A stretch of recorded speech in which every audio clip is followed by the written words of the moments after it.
Dans ce podcast, découvrez le quotidien d'un tribunal correctionnel au plus près de la réalité. Exceptionnellement, l'enregistrement des audiences que vous entendrez a été autorisé. Bienvenue dans Justice en direct. Nous remercions Marie-Josée Gravier-Plandé, ancienne vice-présidente de la Chambre correctionnelle de Cayenne.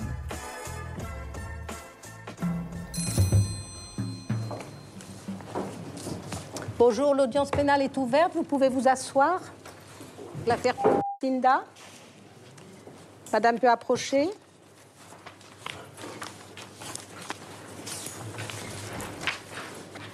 Vous êtes né le 23 octobre 1973 au Suriname, dans le district de Marouine. Alors, on vous reproche d'avoir importé, d'avoir transporté, d'avoir détenu des stupéfiants, en l'occurrence 600 grammes de cocaïne. Vous comparaissez devant le tribunal selon une procédure dite de comparution immédiate. Comment? Est-ce que vous acceptez d'être jugé immédiatement ou est-ce que vous souhaitez avoir un délai pour organiser votre défense? Alors, vous avez pu vous entretenir avec l'avocat commis d'office, Maître Grédo. Je peux vous parler? Votre réponse, vous acceptez d'être jugé? Oui. Très bien, donc c'est noté. Les faits sont simples. On vous a trouvé le 5 décembre 2012 à l'aéroport de Cayenne, l'aéroport Félix-Éboué, alors que vous étiez prête à vous embarquer sur le vol Air Caraïbes à destination de Orly. On a trouvé dans votre chevelure, sous votre perruque, de la cocaïne cachée qui, une fois pesée, a révélé 600 grammes.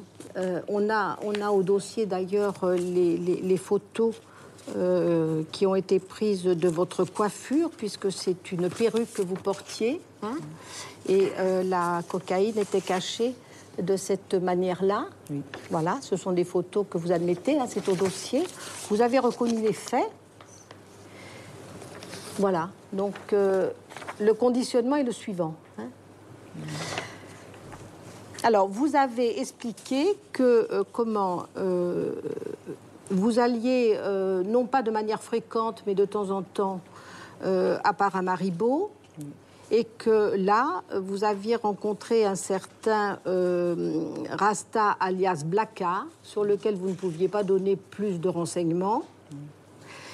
Et vous avez expliqué que il vous proposait de passer de la cocaïne sous ce montage de perruque, et il vous a remis 1 000 €.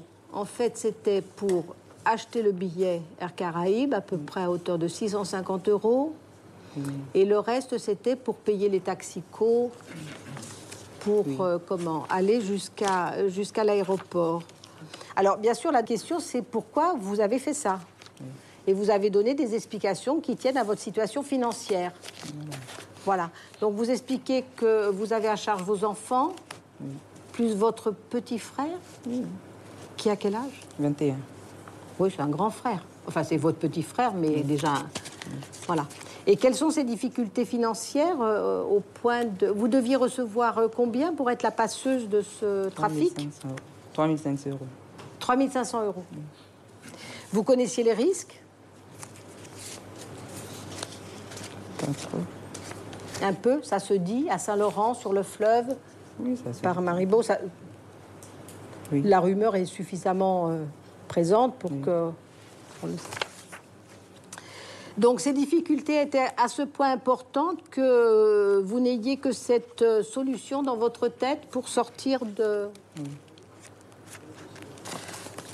Vous vivez en France, enfin, On vit en Louis à Kourou. ici, de ce côté, alors que vous avez un passeport du Oui, Suriname, en bonne et due forme. Vous avez une carte de séjour qui est valable jusqu'en 2014. Donc, vous résidez depuis assez longtemps sur Kourou. J'ai toujours vécu ici. Toujours vécu ici. Oui, j'ai été à l'école ici. Alors, vous avez expliqué, lorsque vous avez été entendu dans le cadre de l'orientation pénale, que vos difficultés financières, c'était des arriérés de loyer, des factures d'EDF. Qu'est-ce qui vous avait amené dans ces difficultés? Parce que vous percevez 750 € par mois d'allocation familiale. Mais il n'y a pas assez. Il n'y a pas assez pour faire vivre de... Non. Et vous n'aviez pas de travail au moment où vous avez été... Non. Vous avez une qualification pour travailler? Non. Est-ce que vous voulez dire quelque chose de particulier avant que je donne la parole au ministère public et votre avocat veut faire préciser quelque chose sur votre vie, votre personnalité, les faits étant... Vous n'avez rien expliqué au tribunal finalement. Expliquez pas, maman. Expliquez qu'est-ce qui vous a mené à ces difficultés financières qui ont fait que vous avez fait ce que vous avez fait. Expliquez-vous, vous dit votre avocat. Votre salaire n'est pas suffisant, mais expliquez, donnez des détails. Qu'on comprenne. Mais qu'est-ce que je peux dire? Pas tout. Est-ce que vous arrivez à manger suffisamment, à nourrir vos enfants avec cet argent? Mais non, Ce genre mais de choses. C'est ça qu'il faut expliquer.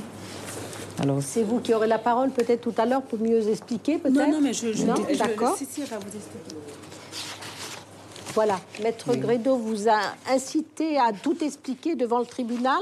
C'est sûrement la meilleure façon d'être correctement comprise, bien sûr, de ceux qui vous jugent. Qu'est-ce que vous voulez dire? eh bien, j'ai fait ça pour mes enfants aussi, comme j'arrivais pas à les nourrir avec ce que j'avais à payer, le loyer et tout. Ils ont quel âge, vos enfants? 21 et 12 ans. 21, c'est votre frère. Mon fils aussi a 21. Ah d'accord, votre fils aussi a 21.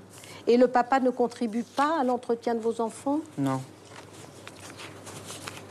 Bon, et vous en faites comment? Quelque chose qui relevait pour vous de la nécessité? Oui. Bon. C'est Parce que une je devais- appréciation qui Oui, je n'appartient dois qu'à tout vous. payer. Oui, je dois tout payer dans la maison, je dois m'occuper d'eux tout seul.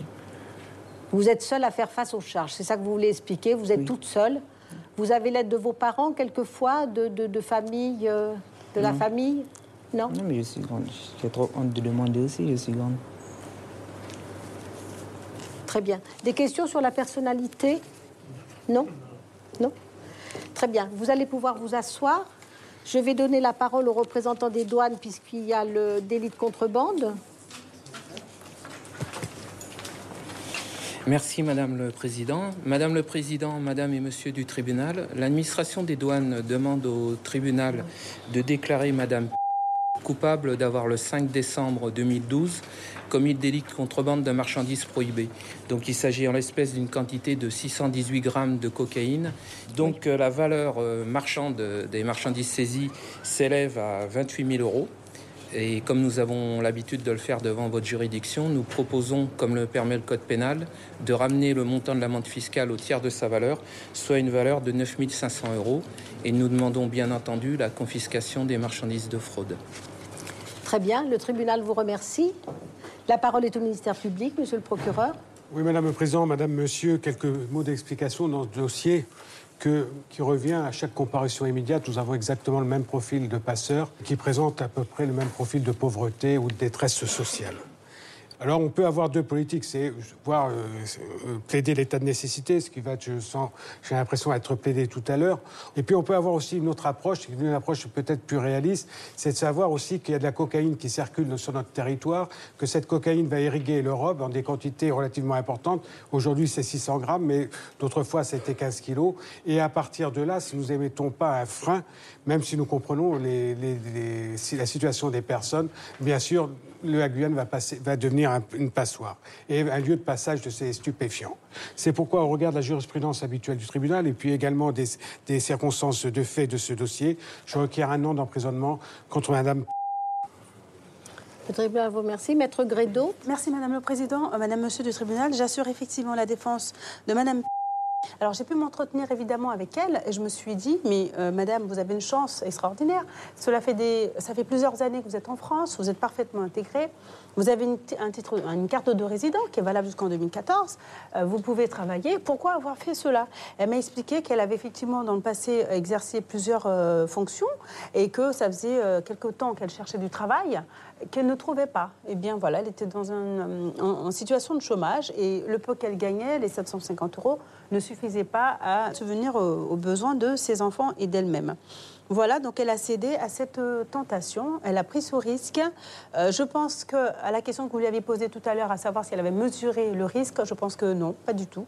Parce que le risque pour elle aujourd'hui, c'est donc d'aller en détention, d'être séparée de ses enfants pour lesquels elle s'est mise en difficulté, elle a pris ce risque justement.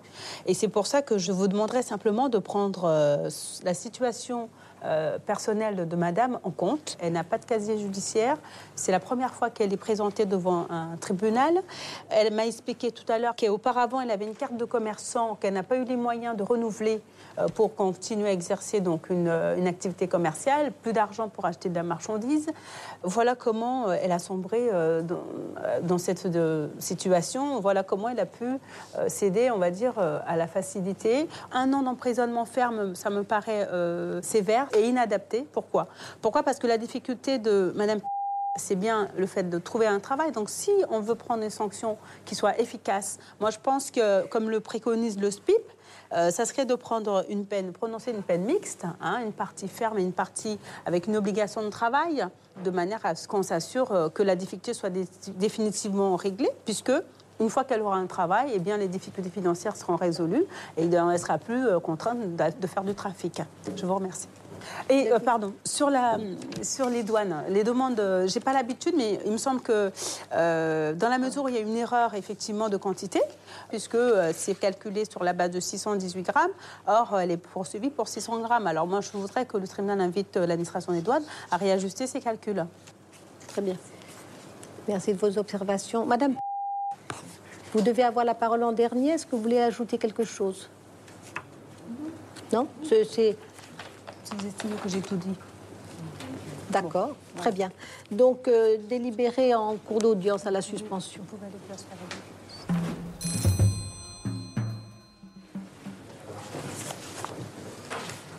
la Madame, approchez.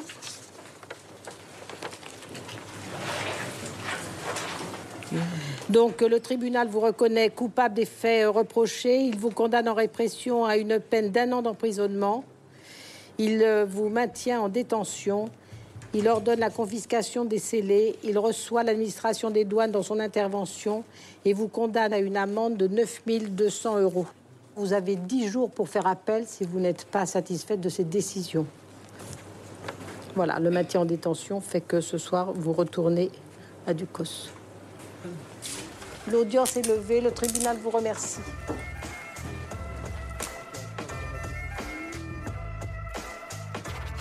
Vous venez d'écouter Justice en direct.